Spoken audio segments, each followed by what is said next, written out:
আগে লেগেছে, যার কারণে একটু ধোঁয়ার সৃষ্টি হয়েছে। ওনারা ক্ষতিগ্রস্ত হয়েছিল।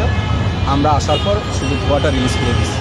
আপনাদের কয়টা ইউনিট? আমাদের দেখতে পারতেছেন এখানে 2টা ইউনিট আছে। জি, আমাদের এখানে কোনো কাজ করতে হয়নি, কিন্তু আমরা আতঙ্ক দূর করার জন্য প্রচুর ধোঁয়ার সৃষ্টি হয়েছে, সেটা আমরা বের করে দিচ্ছি।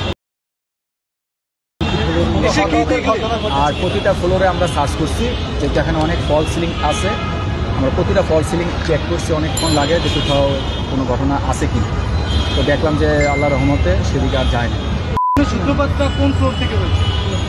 সূত্রপাতটা তো আমি বললামই আপনাকে, ওনাদের ভাষ্য মতে।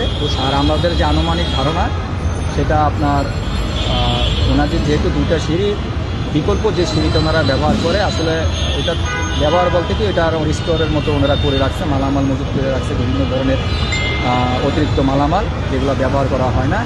সেখানে এসি বাইরের যে অংশটা ভবনের বাইরে থাকে, সেই ভিতরে এসি ওই বাইরের অংশটা সেট আপ করা, সেখান থেকে শুক্রবার। আসলে ধোঁয়াটা ওনাদের উপরের দিকে উঠতে পারেনি, দরজা বন্ধ ছিল, তালা মারা ছিল, প্রচণ্ড ধোঁয়া হয়েছে, সেই ধোঁয়াটা উপরের দিকে উঠতে পারে নাই। তো ধোঁয়াটা তো না একদিক দিয়ে না একদিক দিয়ে তো সে বের হওয়ার চেষ্টা করবে, যার ফলশ্রুতিতে এই ঘটনাটা ঘটছে। আচ্ছা, ভবনে কি অগ্নি নির্বাপন ব্যবস্থা ঠিকঠাক ছিল কিনা? ভবনে আমরা এখন যেটা দেখি, আমরা যেটা দেখলাম যে ওনাদের ফায়ার এক্সটিংগুইশার আছে, ওনাদের যথেষ্ট পরিমাণ ফায়ার এক্সটিংগুইশার আছে, এছাড়া কোনো অগ্নি নির্বাপন ব্যবস্থা আমরা দেখিনি। আর আমরা অন্যান্য বিষয়গুলো ওনাদের যে এখানে ম্যানেজার আছে জিজ্ঞাসা করছিলাম, উনি বলছে যে এটা যারা এটা দেখভাল করে ওনারা বলতে পারবেন, ওটা ওনার নজরে নাই, উনি বলতে পারেন।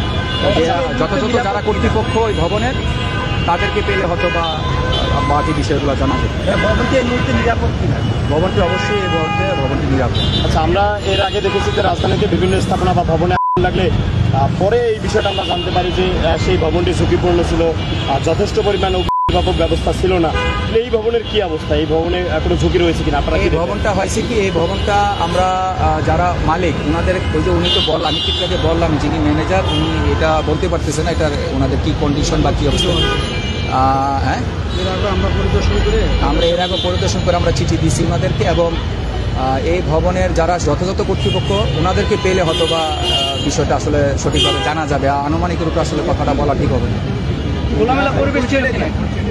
আমার নাম হচ্ছে আরিফুল ইসলাম, আমি সিনিয়র স্টেশন অফিসার হিসাবে fire service civil defence station 3টায় কর্মরত আছি।